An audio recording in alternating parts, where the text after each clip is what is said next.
সবাইকে স্বাগত জানাচ্ছি জুলফিকার স্টিল প্রেজেন্স ডিবেট টুনাইটে। আমি সোনিয়া হক আপনাদের সাথে আছি এবং আজকে আলোচনার বিষয় রেখেছি গরমে ঝুঁকি এবং এই বিষয়টা নিয়ে কথা বলতে আমার সাথে আমার অতিথিরাও এর মধ্যে যুক্ত হয়ে গেছেন। আজ আমার সাথে যুক্ত হয়েছেন অধ্যাপক doctor Manilal Aich Litu, ENT and head neck surgery বিভাগ, স্যার সলিমুল্লাহ মেডিকেল কলেজ ও হাসপাতাল, তিনি যুক্ত হয়েছেন।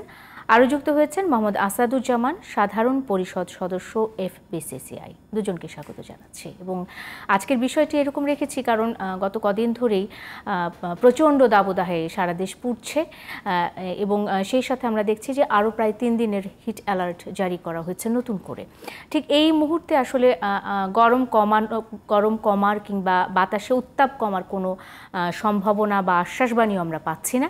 তো সেক্ষেত্রে কি বিষয়গুলো মাথায় রেখে আমাদের ঠিক এই মুহূর্তে চলতে হবে, এই বিষয়গুলো নিয়ে জানবো আপনাদের কাছে। শুরুটা যেহেতু বলেছি গরমের ঝুঁকি, এবং ইউনিসেফের একটি প্রতিবেদনে এসেছে যে বাংলাদেশের শিশুরা উচ্চমাত্রায় ঝুঁকিতে রয়েছে, স্বাস্থ্য ঝুঁকিতে রয়েছে। আমি আলোচনাটা আজকে অধ্যাপক ডাক্তার মনিলাল আইচ লিটু, তাকে দিয়ে শুরু করতে চাই। ডাক্তার মনিলাল, মানে স্বাস্থ্য ঝুঁকির কথা বলছি, বেশ কিছু স্বাস্থ্য ঝুঁকির কথা আমরা আমাদের প্রতিবেদনের মধ্যেও শুনেছি। ঠিক এই মুহূর্তে মানে যে তাপপ্রবাহ চলছে কিংবা দাবদাহ চলছে বাংলাদেশে, আপনি মানে ঠিক একজন চিকিৎসক হিসেবে আপনি কি ধরনের সমস্যাগুলো বা স্বাস্থ্য ঝুঁকিগুলো দেখতে পাচ্ছেন, আপনারা কি ধরনের আইডেন্টিফাই করছেন? আমাদের দেশে তো গত কয়েকদিন ধরে সবগুলো হাসপাতালে, ICRB শিশু হাসপাতাল, ঢাকা মেডিকেল কলেজ হাসপাতাল, সব হাসপাতালে এই রোগীর সংখ্যা দ্বিগুণেরও বেশি হয়ে গেছে। যেখানে অ্যাভারেজ 300 অ্যাডমিশন ছিল শিশুদের ডায়রিয়া নিয়ে কলেরা হাসপাতালে, যেটাকে আমরা ICRB বলি, সেখানে গড়ে 700-র বেশি রোগী ভর্তি হচ্ছে। এটা গেল জেনারেলাইজড একটা বিষয় বাচ্চাদের, এবং বাচ্চারা যেহেতু তাপমাত্রা নিয়ন্ত্রণ করার ক্ষমতা তাদের কম, বাচ্চারা এবং যারা অনেক বয়স্ক, তাদের থার্মোস্ট্যাট সেন্টার সেটা অত ভালোভাবে কাজ করে না যেটা অ্যাডাল্ট লোকদের কাজ করে। হাইপোথ্যালামাসে থার্মোস্ট্যাট সেন্টারটা থাকে। এছাড়া যাদের ডায়াবেটিস আছে, উচ্চ রক্তচাপ আছে, ক্যান্সার বা কিডনি ডিজিজ আছে, অন্য কোনো ডিজিজ আক্রান্ত, তারা কিন্তু অধিকতর ঝুঁকিতে রয়েছেন। এই heat stroke, heat exhaustion, heat cramps, বিভিন্ন ধরনের কন্ডিশন আছে। কিন্তু হিট স্ট্রোকে ইতিমধ্যে 30 জনের বেশি মারা গেছেন। হিট অ্যালার্ট জারি করা হয়েছে দেশে টিল মোর 3 days, এবং ডিজি অফিস থেকেও এবং স্বাস্থ্যমন্ত্রী মহোদয়ও 4 দফা নির্দেশনা জারি করেছেন যে কিভাবে এটার থেকে আমরা ভালো থাকতে পারি। কোশ্চেন ইজ দ্যাট যে এর সাথে আর কি হতে পারে এই গরমের সময়। আমরা শুধু ফোকাস করছি একটা দিকে, হিটের স্ট্রোক বা এটা নিয়ে আমরা খুব বেশি কনসার্ন, যেহেতু এটাতে ডাইরেক্ট লোকজন মারা যাচ্ছে। এছাড়াও কিন্তু এই তীব্র গরম বা হট স্পেল যেটাকে আমরা বলি, সেটার কারণে আরও অনেকগুলো অসুখ হয়। যেমন আপনার মাম্পস, কনজাংটিভাইটিস। মাম্পস মানে এখানে ফুলে যায় বাচ্চাদের বা বড়দের, এটা হয়। এবং এটা থেকে কিন্তু পরিণামে আপনার প্যানক্রিয়াস নষ্ট হয়ে যায় এবং প্রজনন ক্ষমতা নষ্ট হয়ে যায়, টেস্টিস বা ওভারি নষ্ট হয়ে যায়। আপনার ডায়রিয়া, অ্যাজমা জনিত যে বিষয়টা, এটা ঘটে তাপমাত্রার তারতম্যের জন্য। যেমন আমরা বাইরে থেকে এসে হঠাৎ করে গরমের মধ্যে থেকে এসে আমরা ঠান্ডা পানি বা ঠান্ডা কিছু খাই, ফলে এই তাপমাত্রার যে তারতম্য, সেটার জন্য গলার মধ্যে যেসব ভাইরাস থাকে, পেটে যে ভাইরাস থাকে, সেগুলো কিন্তু আরও ফ্লেয়ার আপ করে, ব্যাকটেরিয়া ফ্লেয়ার আপ করে, অর্থাৎ উজ্জীবিত হয়। এই জন্য গলা ব্যথা, কাশি হওয়া, গলার স্বর বসে যাওয়া, এগুলো ঘটে। লাংসে ইনফেকশন ঘটে। এগুলো মোস্ট কমন, কিন্তু আপনি একটু খেয়াল করলে দেখতে পাবেন আশপাশে এগুলোর পরিমাণ অনেক বেড়ে গেছে। এখানে একটা জিনিস বোঝার আছে, সেটা হলো সাইবেরিয়াতে কিন্তু মানুষ থাকে -60-তে, 80 পর্যন্ত থাকে সাম অফ দ্য ভিলেজেস দেয়ার। আবার সৌদি আরবে বা দুবাইতে মানুষ থাকে +45-এ, তাদের কিন্তু সমস্যা হয় না। জয়পুরেও কিন্তু +42-45 থাকে। বিষয়টা হলো হঠাৎ গরম থেকে আপনি যখন ঠান্ডায় আসবেন, ঠান্ডা পাবে শরীর, তখন কিন্তু শরীরের মধ্যে ভাইরাস বা ব্যাকটেরিয়া এটা উজ্জীবিত হয়। ফ্লাকচুয়েশন অফ টেম্পারেচার, তাপমাত্রার তারতম্য হঠাৎ করে, এই জন্য আমাদেরকে অ্যাক্লিমেটাইজ করতে হবে উইথ দ্য টেম্পারেচার। অ্যাক্লিমেটাইজটা কীভাবে করে, যেমন ধরেন আপনি বাইরে থেকে এসছেন, হঠাৎ করে ফ্রিজের পানি খাবেন না, আপনি নর্মাল পানি খাবেন। পানি আপনাকে খেতে হবে 2 থেকে 3 লিটার পানি ডেইলি আপনাকে খেতে হবে এই গরমের সময়।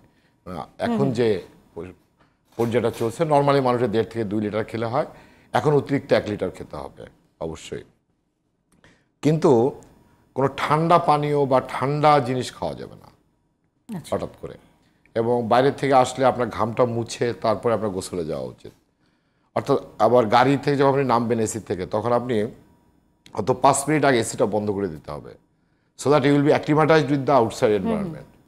এগুলো না করলে শরীরে নানা রকম এই সমস্যা বা বিপত্তি দেখা দিতে পারে। এগুলোর আসলে প্রভাবটা কি সুদূরপ্রসারী প্রভাব হয় কিনা? ডাক্তার মনিলাল, আমি আপনার কাছে আবারও ফিরে আসবো। আমি একটু মোহাম্মদ আসাদুজ্জামানকে যুক্ত করতে চাই আলোচনায়। তাপমাত্রার এই যে একটা নেতিবাচক রূপ আমরা দেখতে পাচ্ছি, হঠাৎ করে তাপমাত্রা বেড়ে যাওয়া কিংবা 42, 40 এর নিচে না নামা, একটা জায়গাতেই স্টে করে আছে। বাংলাদেশের তাপমাত্রা মানে এরকমই কি? অনেকে বলছে যে না, তাপমাত্রা আসলে বাড়েনি, তাপমাত্রা এরকমই ছিল, আমাদের সহ্য ক্ষমতাটাই অনেকখানি বদলে গেছে। কি ছিল আসলে, কেমন ছিল, বরাবরই কি এমন ছিল বাংলাদেশের তাপমাত্রা বা ওয়েদার? অনেক ধন্যবাদ আপনাকে। সত্যিকার অর্থে আমরা যদি আবহাওয়া অফিস থেকে স্ট্যাটিস্টিক্সটা গ্রহণ করি, তাহলে দেখতে পাবো যে না, আসলে তাপমাত্রা বাড়ছে। তাপমাত্রা বাড়ার পিছনে আমরা প্রথমের দিকেই কিছু সচিত্র প্রতিবেদন দেখলাম, যেখানে আমরা দেখলাম যে নানাবিধ সমস্যার কারণে তাপমাত্রা বেড়ে যাচ্ছে।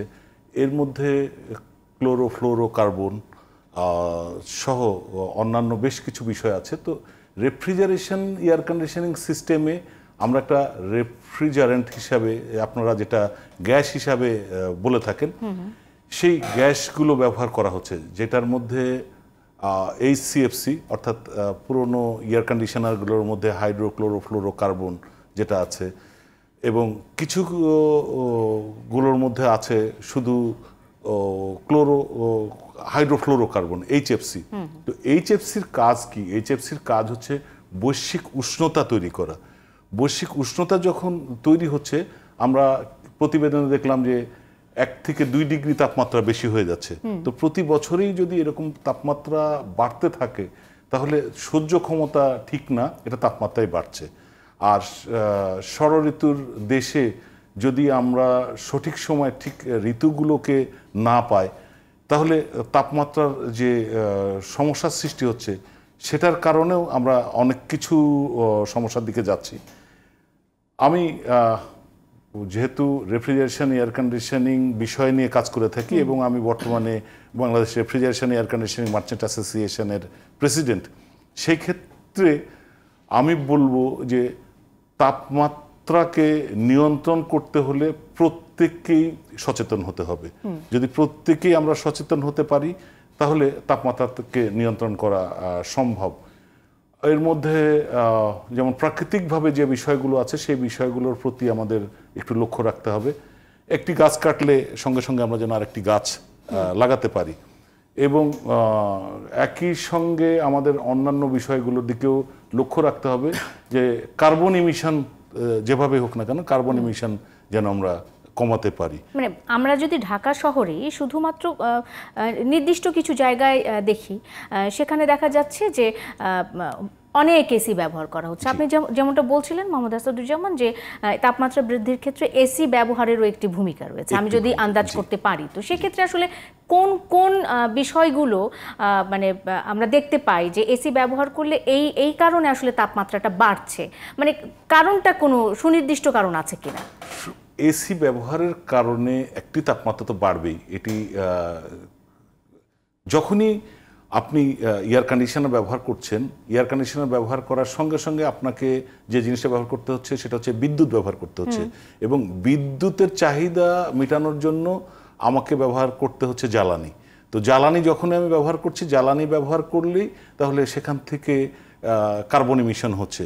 কার্বন ইমিশন যখনই হবে, তখন তো অটোমেটিক্যালি তাপমাত্রা বাড়তে থাকবে। তো যেহেতু বৈশ্বিক তাপমাত্রা বেড়ে যাচ্ছে, এটার জন্য কিন্তু শুধুমাত্র ঢাকা শহরের একক দায়ী নয়। এটা বৈশ্বিকভাবে বেড়ে যাচ্ছে। বৈশ্বিকভাবে বাড়ার কারণেই যে আমরা তৃতীয় বিশ্বের দেশ, আমরা নির্ভর করছি প্রথম বিশ্বের ব্যবহার করা বিষয়গুলোর দিকে।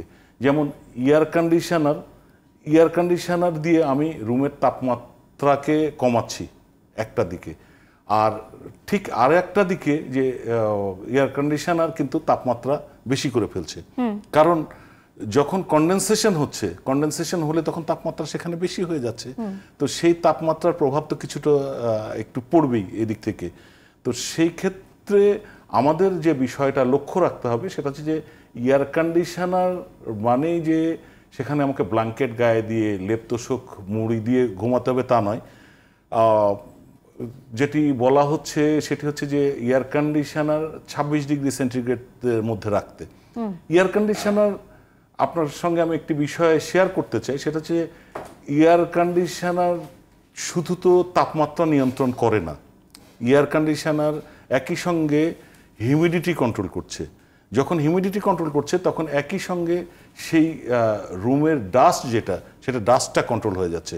এবং যেহেতু নির্দিষ্ট এলাকাকে আপনি তাপমাত্রা নিয়ন্ত্রণ করছেন, তখন সেই জায়গার যে বিষয়টা সেটা হচ্ছে যে শব্দ নিয়ন্ত্রণ হচ্ছে। এবং একই সঙ্গে আমরা যেটা ডক্টর সাহেব আমাদের সঙ্গে বলছিলেন যে কিছু ব্যাকটেরিয়া তৈরি হচ্ছে, কিছু ভাইরাস তৈরি হচ্ছে। তাপমাত্রা যখন আপনি নিয়ন্ত্রণ করছেন, তাপমাত্রা নিয়ন্ত্রণ করার সঙ্গে সঙ্গে কিছু ব্যাকটেরিয়া নিয়ন্ত্রণ হয়ে যাচ্ছে। যেমন আমরা ধরতে পারি যে আমরা যদি পাশাপাশি বসে কাজ করতে গেলে যদি সেখানে এয়ার কন্ডিশনার না থাকে, অথবা শীতকালে যদি পাশাপাশি বসে কাজ করি, তাহলে সেখানে কোনো বাজে গন্ধ, শরীর থেকে যে গন্ধটা তৈরি হয় সেটা পাচ্ছি না। তো শরীর থেকে গন্ধটা কোত্থেকে আসছে? আন্ডার আর্ম যেখান দিয়ে বাতাস প্রবাহিত হচ্ছে না, সেখানে সোয়েটিং হচ্ছে, সোয়েটিং হয়ে সেই জায়গাটা পচে যাচ্ছে, পচে গিয়ে সেখান থেকে একটা বাজে গন্ধ বেরিয়ে আসছে। তো আমাকে লক্ষ্য রাখতে হবে যে আমার 18 ডিগ্রি 17 ডিগ্রিতে না এসে আমি আমার পারিপার্শ্বিক অবস্থার সঙ্গে, এম্বিয়েন্ট টেম্পারেচারের সঙ্গে তাল মিলিয়ে যদি আমি সেটাকে 25-26 ডিগ্রি সেন্টিগ্রেড তাপমাত্রার সঙ্গে রাখি, 25 ডিগ্রি সেন্টিগ্রেড তাপমাত্রার সঙ্গে রাখার সঙ্গে সঙ্গে আমার রুমের যে আর্দ্রতা সেটা 40% যদি আমি কন্ট্রোল করে ফেলতে পারি, তাহলে আর আমার অন্যান্য কোনো সমস্যা মানে একটা হচ্ছে পরিমিত মাত্রায় যদি আমরা এসিটা আসলে ব্যবহার করি, টেম্পারেচারটা শুধুমাত্র একটু ঠান্ডা করার জন্য। আবারও ফিরতে চাই সেই স্বাস্থ্য ঝুঁকি নিয়ে, কি কি রোগ হতে পারে, সেগুলোর প্রভাব কতটুকু সুদূর প্রসারী হতে পারে, কতটুকু ভয়াবহ হতে পারে, সে বিষয়গুলোই আসলে আমরা জানতে চাই। অধ্যাপক ডাক্তার মনিলাল আইচ, আপনি যদি একটু যুক্ত করতেন আপনার বক্তব্যের সাথে, আগের বক্তব্যের সাথে, যে এই যে ক্ষতিকর প্রভাবটা পড়ছে, এটির আসলে সুদূর প্রসারী কোনো ভোগান্তি আছে কিনা, আমাদেরকে আসলে কোন বিষয়টি মাথায় রাখতে হবে? দেখুন, এখন যে ক্লাইমেট চেঞ্জ অথবা যে আবহাওয়ার যে পরিবর্তন ঘটছে এবং টোটাল যে pollution, that is inter related. এবং আমরা 1850 সালের পরে গত বছর 23শে জুলাই, অর্থাৎ 2023-এর জুলাই মাসে পৃথিবীতে সর্বোচ্চ তাপমাত্রা ছিল, অ্যাভারেজ টেম্পারেচার ছিল 16 degree centigrade.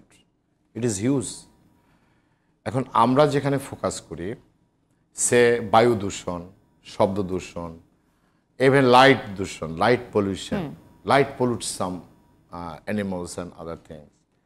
Then other plastic pollution. We are living in a polluted world, and Bangladesh dominates and leaded all the avenues. সবগুলোতে আমরা শীর্ষে, মোর অর লেস। আপনি একটা পরিসংখ্যান চিন্তা করেন, ব্রিটিশ একটা ফার্ম, তারা একটা গবেষণা করছে রিসেন্টলি, যে হারে সমুদ্রে প্লাস্টিক নামছে রেগুলার, সেটাতে আপনার 2050 সালে সমুদ্রে প্লাস্টিক এবং পানির পরিমাণ সমান হয়ে যাবে। একটু আগে ভাই বলছিলেন যে এসির কথা, I will not go in that way. আপনার বন জঙ্গল উজাড় হচ্ছে, আমরা ফোকাস করছি বন জঙ্গল উজাড় হচ্ছে, কিন্তু আপনি কি জানেন যে বন জঙ্গল উজাড় হওয়া কতটুক দায়ী এই কার্বন এমিশনের জন্য? Only 8% total environmental. আমাদের মেইনলি হচ্ছে আপনার কোল প্ল্যান্ট এবং যে বিদ্যুৎ উৎপাদন হচ্ছে, এই বিদ্যুতের যে এফেক্ট, এটার জন্য হচ্ছে 30.2%। জীবাশ্ম জ্বালানি যেগুলো আমরা ব্যবহার করতেছি এগুলোর জন্য হচ্ছে 8.2%। ট্রাফিক্স অর্থাৎ গাড়ি ঘোড়া এটা যে পরিমাণ এমিট করছে সেটা করতেছে 10%। দেন আপনার সমুদ্রে যে মাছ আহরণ করতেছি আমরা এই জন্য হচ্ছে 2.3%। আমাদের কৃষিকাজ এবং অন্যান্য যে সব কাজে আমরা মেশিনারিজ ব্যবহার করছি তার জন্য হচ্ছে 11.2%। অ্যান্ড আদার ফ্যাক্টরস, নগরায়ন, other blah blah, lot of factors. Now question is that how it affects on our health and our body in the long run. Everything will affect your body, your system, your hormone and everything. আপনি মাইক্রোপ্লাস্টিকের জন্য আপনার cancer হবে, আপনার temperature বেশি হলে heat stroke তো হতেই পারে, আপনার সাথে সাথে বডির সমস্ত সিস্টেম কিন্তু ডিরাঞ্জড হয়ে যাচ্ছে আপনার। হিট স্ট্রোক মানেটা কি? হিট স্ট্রোক মানে হচ্ছে ওটা 3টা স্টেজ আছে, heat cramps, heat exhaustion, heat stroke. 40 degree সেন্টিগ্রেডের বেশি যদি অনেকক্ষণ একটা মানুষ থাকে তখন তার শরীরের তাপমাত্রা কন্ট্রোল করার যে ক্ষমতা সেই ক্ষমতাটা নষ্ট হয়ে যায়, ফলে তার সেন্ট্রাল নার্ভাস সিস্টেমও নষ্ট হয়ে যায়, তার যে মানে মাসেল সেটা ভেঙে যায়, র্যাপডোমায়োলাইসিস বলে, এবং ইউরিনে ব্লাড চলে আসে, অর্থাৎ it is a severe acute condition. তো এটা তো গেল ডাইরেক্ট এফেক্ট, কিন্তু ক্রনিক্যালি আমরা যে হিট এক্সপোজারের মধ্যে দিয়ে যাচ্ছি তাতে আমাদের অনেক রকমের, শুধু হিটের জন্য না, শুধু হিট তো একটা, carbon emission, ozone, sulphur dioxide, nitric oxide, যেগুলো আমরা মডার্ন ডে অর্থাৎ ডিজিজ, আমরা ডিজিজ অফ মডার্নিটি আর ডিজিজ অফ সিভিলাইজেশন আমরা বলি, সেই জন্য এগুলো তৈরি হচ্ছে এই গ্যাসগুলো, এবং এর এফেক্টে কিন্তু অনেক কিছু হচ্ছে। Cancer is rampant now a day, heart, blood pressure is rampant, diabetes is rampant, all are the effects, it's a combined effect. আর আমাদের একটা অত্যন্ত ভুল ধারণা যে আমরা অলওয়েজ ফোকাস করতেছি on tree and tree. Tree is not the only menace. অনেক দেশ আছে যেখানে 25%-এর বেশি আপনার গাছ আছে, Australia, New Zealand, lots of country, Brazil. একটা দেশে 25% গাছপালা থাকতে হয়, টোটাল যে এরিয়া তার 25%। আমাদের দেশে যদিও 8%-এরও কম। আমাদের দেশে কথা নয় বাদ দিলাম, এই হিট ওয়েভ সবচেয়ে বেশি হচ্ছে কোথায়? It is in Delhi. And দিল্লিতে আপনি Delhi also leaded all the way, carbon emission থেকে শুরু করে সব কিছুর দিক দিয়ে। এবং দিল্লি শহরে আমি নিজের থেকে দেখছি, মানে শীতকালে কিছু দেখা যায় না, মানে ধুলাবালির জন্য। হরিয়ানার সেই খড় পোড়ানোর সেই ধোয়া, lots of factories there, I want to discuss details in here. এখন এটাকে যদি আমাদের বাসযোগ্য করতে হয়, if we like to make it a beautiful world, healthy world for us, তাহলে আমাদের সবার দায়িত্ব রয়েছে, সরকারগুলোর দায়িত্ব রয়েছে। এবং আপনি জানেন যে 2070 সালের মধ্যে কার্বন এমিশন জিরোতে নিয়ে আসতে হবে। কারণ কার্বন যদি এমিট করতে থাকে যে হারে আমরা মেকানিক্যাল ডিভাইসগুলো ব্যবহার করছি, এভরিথিং, এই যে উনি বললেন যে ফ্রিজ এবং এসির সিএফসি রড, এটা যে CFC fluorofluorocarbon, that causes ultimate carbon and ozone, many things তৈরি করে। এবং যখন একটা জায়গায় কিছু জায়গায় কুল হয় আর একটা জায়গায় হিট হয়, ইট ইজ মাস্ট। এসির বাইরের দিকে আপনি দেখবেন যে গরম বাতাস বেরোচ্ছে বাইরের সাইডে।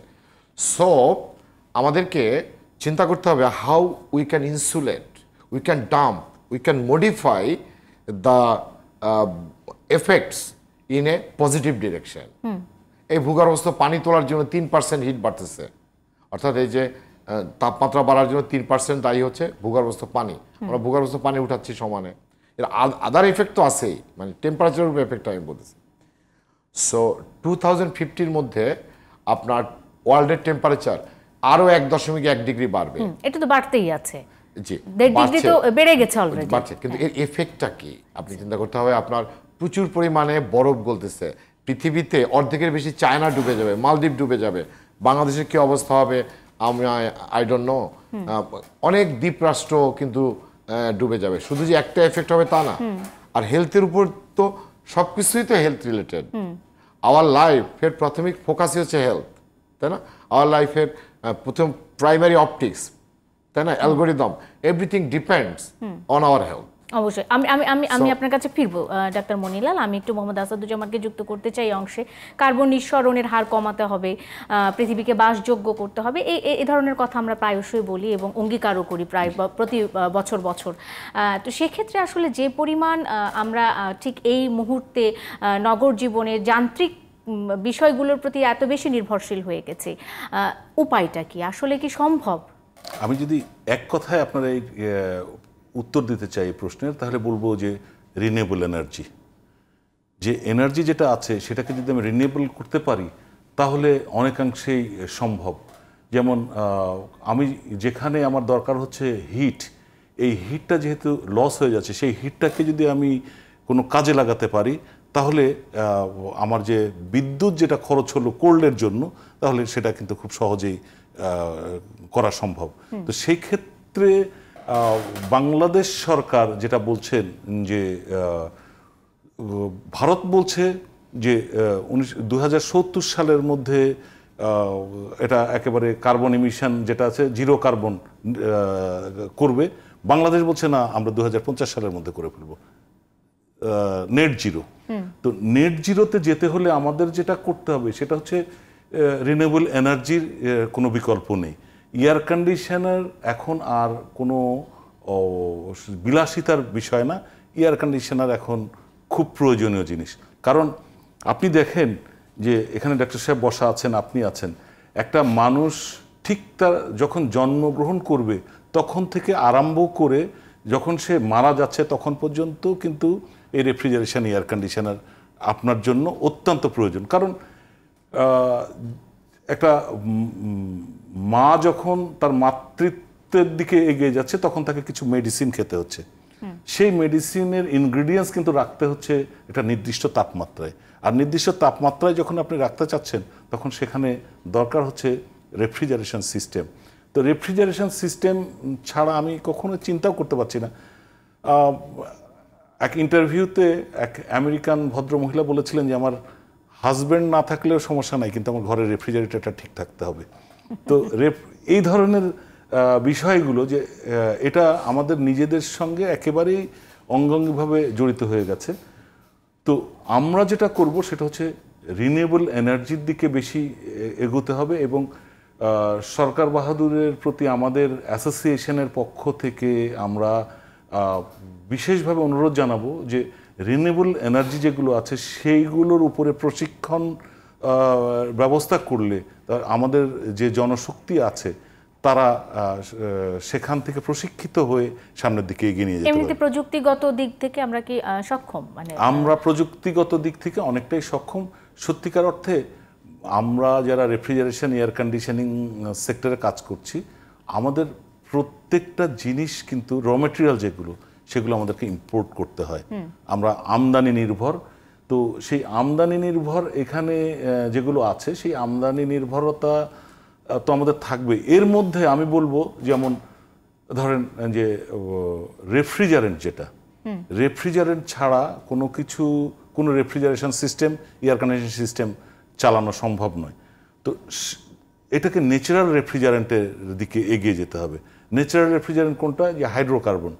হাইড্রোকার্বন আপনার বাসার রেফ্রিজারেটরে গিয়ে আপনি লক্ষ্য করবেন যে সেখানে লেখা আছে R600A। এই R600A রেফ্রিজারেন্ট গ্যাস যেটা, সেটা কোথা থেকে আসছে? এই গ্যাসটা আসছে আপনি যে গ্যাসটা দিয়ে আজকে চুলায় আগুন জ্বালাচ্ছেন, আপনি যেটা গাড়িতে ব্যবহার করছেন, সেটাই এই গ্যাসটা। সেখান থেকে আমরা এটাকে রিফাইন করে আমরা এটাকে আইসোবিউটেন করছি, আইসোবিউটেন করে আমরা এখানে ব্যবহার করছি। তো এই ধরনের টেকনোলজিগুলো, এই গ্যাসটাকে আমরা ফ্রিজে ব্যবহার করার জন্য আমাদেরকে ইম্পোর্ট করে নিয়ে আসতে হচ্ছে। আমি সরকারের কাছে আমার অ্যাসোসিয়েশনের পক্ষ থেকে অনুরোধ করব এবং আমি নিজে federation of Bangladesh chamber of commerce and industry, যেটা FBCCI, সেখানকার আমি জেনারেল বডির মেম্বার এবং সেখানে যেটি আছে যে refrigeration air conditioning cold chain policy implementation committee যেটি আছে সেটির চেয়ারম্যান হিসেবে আমি আছি। সেটা এবারই হয়েছে, আমাদের যে মাহবুবুল আলম সাহেব রয়েছেন সভাপতি, ওনার নেতৃত্বে এটি তৈরি হয়েছে, সেটির চেয়ারম্যান আমাকে করেছেন। তো আমি বলবো যে আমাদের সরকারের পক্ষ থেকে এবং বড় বড় উদ্যোক্তা যারা রয়েছেন তারা যদি ইচ্ছা করেন তাহলে আমাদের দেশেই এই র মেটেরিয়ালস থেকে রেফ্রিজারেন্ট আমরা নিজেদের চাহিদা যেটা আছে সেটা মিটিয়ে আমরা এক্সপোর্ট পর্যন্ত করতে পারবো। অবশ্যই আমি ফিরবো মোহাম্মদ আসাদুজ্জামান, তার সাথে একটু একটা প্রশ্ন আসলে আপনার কাছে আমি যুক্ত করে রেখে যেতে চাই। এটি আসলে জনস্বার্থ সংশ্লিষ্ট যে প্রশ্নগুলো, সম্পৃক্ত যে প্রশ্নগুলো তার মধ্যে একটি, এবং আমি ব্যক্তিগতভাবে জানতে চাই এই গরমে এসি দুর্ঘটনার কারণ ঘটে, রেফ্রিজারেটর দুর্ঘটনার কারণ ঘটে, আমরা এই গরমে এই মর্মান্তিক দুর্ঘটনাগুলোর খবর পাই এবং সেখানে প্রাণহানিরও আমরা বিভিন্ন রকমের চিত্র দেখতে পাই। এটি কিভাবে কমিয়ে আনা যায়, একটি সতর্কতামূলক একটি নির্দেশনা আপনার কাছে জানতে চাই। এবং সেই সাথে আরও একটি দর্শকদের প্রশ্ন এসেছে, সেটি হলো যে ঘরের আয়তন অনুযায়ী এসি ব্যবহারের কোনো নিয়ম আছে কিনা, এটি একটু যদি বুঝিয়ে বলতেন। আমি আপনার দ্বিতীয় প্রশ্নটা থেকেই প্রথমে আরম্ভ করি। ISHRAE, Indian society of heating refrigerator and engineers বলে একটি সোসাইটি রয়েছে, যেটি বাংলাদেশে চ্যাপ্টার রয়েছে, সেই চ্যাপ্টারের প্রেসিডেন্ট হিসাবে আমি কাজ করছি। আরও একটি রয়েছে যে আশরে, আমেরিকান সোসাইটি। তো ইনাদের কাজ হচ্ছে যে রিসার্চ করে বের করা কোথায় কত সাইজ এয়ার কন্ডিশনার বসবে। আমরা খুব সহজেই জানি যে বিটিইউ বলে একটি একক আছে। বিটিইউ শব্দের অর্থ হচ্ছে ব্রিটিশ থার্মাল ইউনিট। তো এখানে আমরা 12,000 বিটিইউতে 1 টন অফ রেফ্রিজারেশন বলা হয়। তো 1 টন আপনি কত রুমের জন্য বসাবেন, এইখানে আমাকে দেখতে হবে যে আমার রুমের তাপমাত্রাটাকে সহনীয় পর্যায়ে রাখার জন্য এবং বিদ্যুৎ বিলটাকে সাশ্রয় করার জন্য। এবং এসি যখন আমি অন করে দিলাম, সেই এসিটা একটা সময় ছিল যখন নন ইনভার্টার, তখন কিছু সময় চলতো আবার নিজে নিজে বন্ধ হয়ে যেত। এখন ইনভার্টার যেটি, সেটি বন্ধ হয় না, সেটি কম্প্রেসারের যে ভেরিয়েবল কম্প্রেসার, এগুলো মুভমেন্টটা কমে যায় আবার বেড়ে যায় চাহিদা অনুযায়ী। তো সেই ক্ষেত্রে 1440 কিউবিক ফিট সমান 1 টন, অর্থাৎ 12 ফিট দৈর্ঘ্য, 12 ফিট প্রস্থ এবং 10 ফিট উচ্চতা। আমরা অনেক ক্ষেত্রেই লক্ষ্য করি যে দৈর্ঘ্য এবং প্রস্থের কথা বলা হয়। কিছু কিছু জায়গাতে গিয়ে ধরে নিই যে মসজিদ, মন্দির অথবা পাঠাগার অথবা বড় হলরুম, সেই সমস্ত জায়গাতে ছাদটা উঁচু হয়, তখন আমি দৈর্ঘ্য প্রস্থ হিসাব করে সঠিক টেম্পারেচারটা পাই না। তো সেই ক্ষেত্রে আমরা যে বাসা বাড়িতে ব্যবহার করছি, সে ওইটার মেজারমেন্ট হচ্ছে আশরে এবং ইসরের ইনস্ট্রাকশন অনুযায়ী 1440 কিউবিক ফিট সমান 1 টন। তো আমরা এভাবে বের করে নিতে পারি যে 10 ফিট দৈর্ঘ্য, 10 ফিট প্রস্থ এবং 10 ফিট উচ্চতা যদি হয় তাহলে 1 টন। তাহলে আমরা 1440 এখন পরবর্তীতে ক্যালকুলেশন করে খুব সহজেই বেরিয়ে যাবে। তাহলে আমরা প্রথম একটি প্রশ্নের উত্তর পেয়েছি। এবং চোখ দিয়ে দেখে এটা মেজারমেন্ট না করে আমরা একটু মেজারমেন্ট টেপ দিয়ে যদি মেপে এটিকে মেজার করে ফেলি তাহলে সুবিধা হয়ে যাবে। এবং আরও একটি বিষয় আপনাদেরকে বলবো, সেটি হচ্ছে যে একটি এয়ার কন্ডিশনার যখন আপনারা ব্যবহার করবেন, একজন এয়ার কন্ডিশনার এক্সপার্ট দিয়ে এই ডিজাইনটুকু করে নিন। কারণ এখন এয়ার কন্ডিশনারের ভিতরে যে সমস্ত রেফ্রিজারেন্টগুলো ব্যবহার করা হচ্ছে, এগুলো অনেকগুলি ফ্লেমেবল রেফ্রিজারেন্ট। যেমন প্রোপেন ব্যবহার করা হচ্ছে। বাংলাদেশে 4টি company propane air conditioner, propane gas দিয়ে এয়ার কন্ডিশনার ম্যানুফ্যাকচারিং যাচ্ছে, প্রডিউসিংয়ে যাচ্ছে। তো এটি গভর্নমেন্টের সঙ্গে চুক্তি। তো সেই ক্ষেত্রে আমরা প্রোপেন পুরোপুরি জ্বলে, যেটা আমরা চুলার গ্যাস যেটা দেখছি সেটি ধরনেরই একই ধরনের গ্যাস। তো সেই ক্ষেত্রে আমি যদি নিজের মতো করে মেজার করে নিই, তাহলে এসিটা একটা সময় চলতে চলতে ওভার হিট হয়ে যেতে পারে, সমস্যা হতে পারে। কিন্তু আমি যদি সেটা একটা এক্সপার্ট দিয়ে দেখিয়ে নিই এবং এক্সপার্টের ওপিনিয়ন অনুযায়ী যদি আমি এসিটা ইনস্টলেশন করি, তাহলে রুম টেম্পারেচার এবং রিস্কটা ফ্রি থাকবে। এবং এখানে কিন্তু আরও কিছু বিষয় জড়িত আছে। একটি এয়ার কন্ডিশনারের সঙ্গে আমাকে যেটা সংযোগ করতে হচ্ছে, সেটা হচ্ছে বিদ্যুতের সংযোগ করতে হচ্ছে। একটা 1.5 টন এয়ার কন্ডিশনার, অর্থাৎ 18,000 বিটিইউ এয়ার কন্ডিশনার, সে বিদ্যুৎ কতখানি নিবে, কত অ্যাম্পিয়ার বিদ্যুৎ নিবে, সেটা একজন এয়ার কন্ডিশনারিংয়ের এক্সপার্ট যিনি, ইঞ্জিনিয়ার যিনি, উনি ওটা বুঝতে পারবেন। ওই হিসেব করে সেখানে ইলেকট্রিক্যাল কম্পোনেন্ট যেগুলো সেগুলো উনি বলে দিবেন। তাহলে সেখান থেকে বিদ্যুৎ এবং থেকে আগুন লাগার কোনো সম্ভাবনা থাকবে না। আগুন লেগে প্রায় আমরা দেখছি বড় বড় দুর্ঘটনা ঘটছে, সেখানে বলা হচ্ছে কম্প্রেসার বাস্ট হয়ে আগুন লেগে যাচ্ছে। এটার সঙ্গে পুরোপুরি আমরা একমত নই। কারণ আপনি একটা জিনিস লক্ষ্য করবেন, আপনি অনেক দাম দিয়ে একটি শু কিনলেন, জুতা কিনলেন, সেটা কিছুদিন পরপরই কিন্তু ওয়াশ করতে হচ্ছে, সার্ভিস করতে হচ্ছে। এয়ার কন্ডিশনারটাও ঠিক একই রকম। আপনি একটা এয়ার কন্ডিশনার কিনে নিয়ে আসছেন, এয়ার কন্ডিশনার কিনে নিয়ে আসলে ইনসাইডে একটা এয়ার জেনারেট হচ্ছে, আউটসাইডে একটা এয়ার জেনারেট হচ্ছে। তো এয়ার যখন জেনারেট হচ্ছে তখন একটা এক্সজস্ট হচ্ছে আর একটা আপনার ডিসচার্জ হচ্ছে। তো সেক্ষেত্রে যখন এক্সজস্ট হচ্ছে তখন সে বাইরে থেকে অনেক ডাস্টগুলো টেনে নিয়ে এসে যে কনডেন্সের যে জায়গাগুলো আছে সেখানে ডাস্টগুলো আস্তে আস্তে জমতে থাকছে। তো আপনি 3 থেকে 4 মাস পর পর যদি সেই ডাস্টগুলোকে পরিষ্কার না করেন তাহলে সেটা বাধাগ্রস্ত হয়ে আস্তে আস্তে টেম্পারেচারটা হাই হতে থাকছে, সেখানে এক্সট্রা টেম্পারেচার তৈরি হচ্ছে। এক্সট্রা টেম্পারেচার যখন তৈরি হচ্ছে সেটা মানুষের শরীরের মতোই, মানুষের শরীরের যখন আপনার হাই প্রেশার হয় তখন সে ঘামতে থাকে, একটা সময় স্ট্রোক করে মানুষ বিকলাঙ্গ হয়ে যায়, মারা যায়। ঠিক এসির বিষয়েও তাই। সেটাতে যখন ময়লা জমে যাচ্ছে, ময়লাটার কারণে এয়ারটা যখন পার হতে পারছে না, তখন সেখান থেকে রেফ্রিজারেন্টগুলো, গ্যাসগুলো অতিরিক্ত গরম হয়ে কোনো দুর্বল জায়গা যদি পায় সেখান থেকে বের হওয়ার চেষ্টা করছে। এবং যখনই বের হতে চাচ্ছে তখন কম্প্রেসার যেটা আছে সেই কম্প্রেসারের নির্দিষ্ট একটা প্রেশার থাকে। ধরে নিই আমার এটার মধ্যে R22 গ্যাস আছে, কম্প্রেসারের ডিসচার্জ প্রেশার যেটা সেটা 500 PSI। তো সেই 500 PSI প্রেশার দিয়ে গ্যাসটা যখন বের হচ্ছে তখন ছোট জায়গা থেকে আস্তে আস্তে সেটা বড় ছিদ্র করে ফেলছে এবং প্রেশার ক্রিয়েট করছে।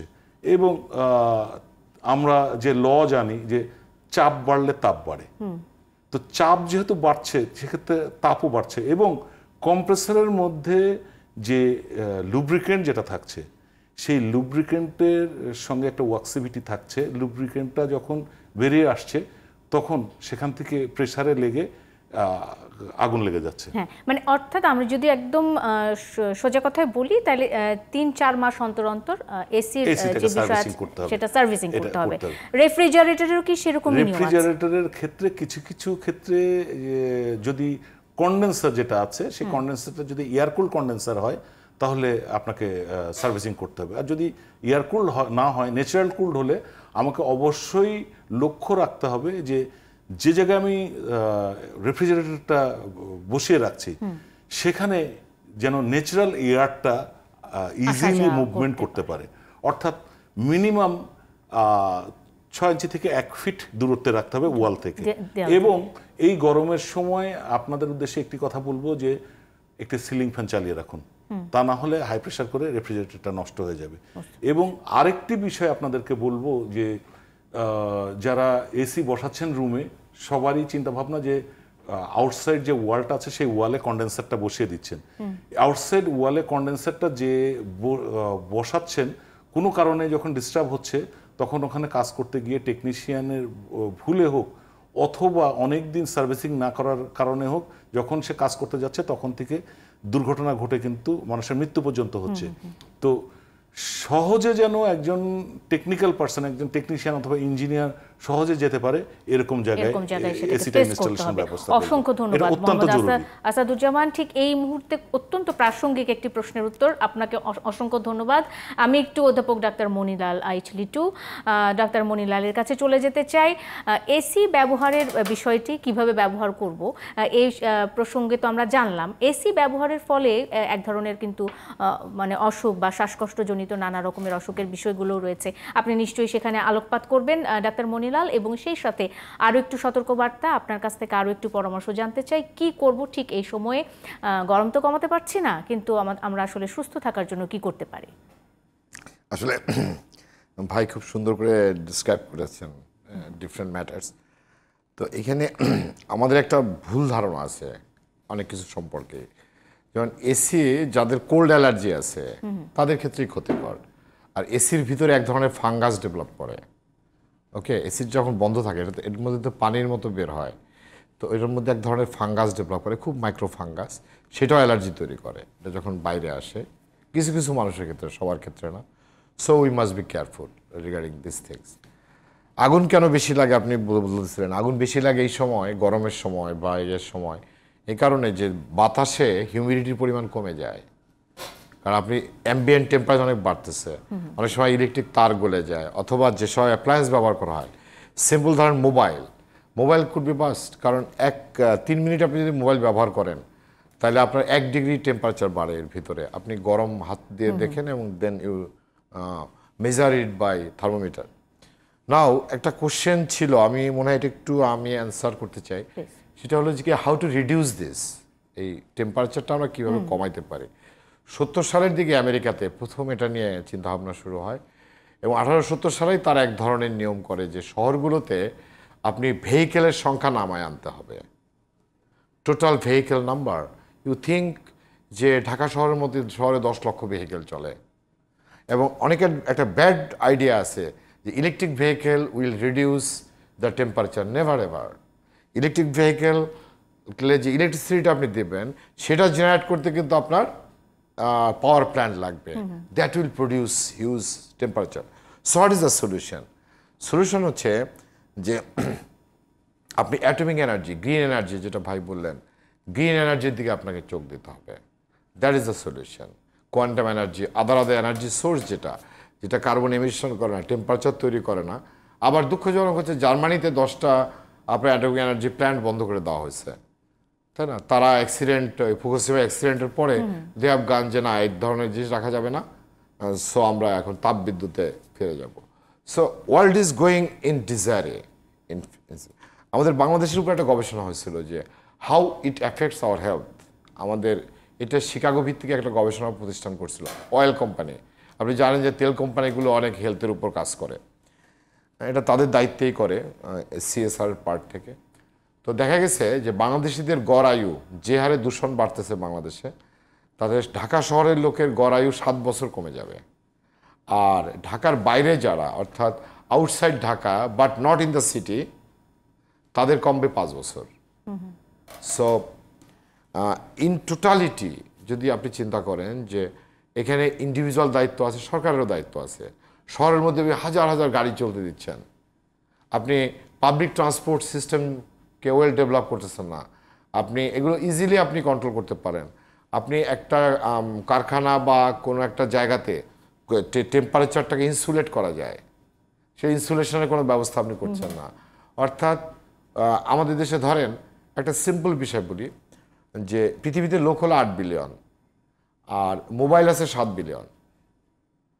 তাহলে এই মোবাইলগুলো তো টেম্পারেচার তৈরি করছে। বাংলাদেশের মানুষ আছে 17,31,72,000, তাই তো লাস্ট সেন্সাসে, এই কয়েকদিন আগে যে বেরোলো। মোবাইল কত আছে আপনি জানেন? 18,70,00,000 so far has introduced in our country. Why are you allowing that much of device to this country? It is for the industrialization, for the business manipulation, processing of the energy, এগুলো ঘটতেছে। So আপনাকে অনেকটাই আপনাকে natural রিদমে লাইফে আসতে হবে। আপনি একটা জিনিস মনে রাখবেন যে as you fight with your biology you will lose, you fight with nature, nature will take revenge. আমরা গাছ কাটতেছি, সে আমার উপর রিভেঞ্জ নিচ্ছে। আমরা নদী অবৈধভাবে শাসন করতেছি, চর বড়ে যাচ্ছে জনজীবনে, আপনার ভূপ্রকৃতিতে, আপনার অ্যানিম্যাল লাইফে।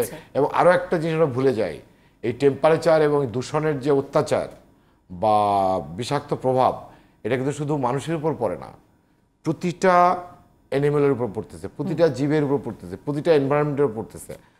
সো আমাদের প্রত্যেকের ব্যক্তি জায়গা থেকে যেমন দায়িত্ববোধ আছে, সেরকম জাতীয় এবং সরকারি পর্যায়েও দায়িত্ববোধ আছে। অবশ্যই। এবং পৃথিবীতে সবচেয়ে কার্বন এমিশন করে 2টা country, highest, more than half মনে হয় যদি আমি ভুল না করি, চায়না অ্যান্ড আমেরিকা। তারা এই কার্বন এমিশনের জন্য $100 বিলিয়ন ফান্ড দেওয়ার কথা, এবং ভুক্তভোগী হই আসলে আমরা যারা আছি। Yes, and other major industrialist country, they have the responsibility. অবশ্যই অবশ্যই সকলে যদি সকলের দায়িত্ব ঠিকমতো পালন করত, প্রত্যেকবার হয়তো বা বিশ্ব ধরিত্রী দিবসে আমরা আশার খবরই শুনতে পেতাম। অসংখ্য ধন্যবাদ জানাতে চাই অধ্যাপক ডাক্তার মনিলাল আইচ লিটু এবং মোহাম্মদ আসাদুজ্জামান আপনাদের দুজনকে। আর যারা এতক্ষণ ছিলেন জুলফিকার স্টিল প্রেজেন্টস ডিবেট টুনাইটের সাথে, আপনাদেরও ধন্যবাদ। শুভরাত্রি।